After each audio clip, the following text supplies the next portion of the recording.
Hello everyone. So today's in this video I'm going to explain to you this vibration and thrust monitoring system. Okay guys, so here is our inside is the rotor. Okay, so this one is our thrust probe measuring the axial displacement.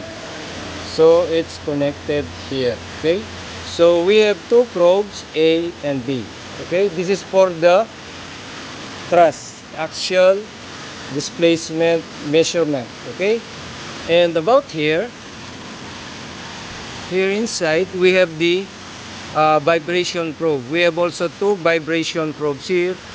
We have another one here, and this one are the bearing temperatures. Okay, so as we see guys here, it's connected. This our thrust probe connected here, and then this one is connected here in the proximeter. Okay, so for this proximeter, this is the output of this one here, this one and this one. This is the output of this axial. Okay, so the output of this one is in terms of voltage. Okay, so this is the proximeter for our thrust, and this is for the proximeter for our vibration.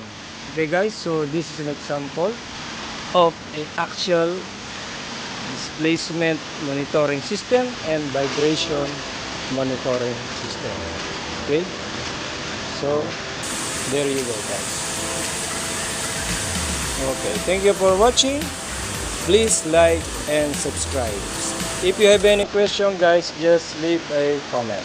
Okay guys, thank you.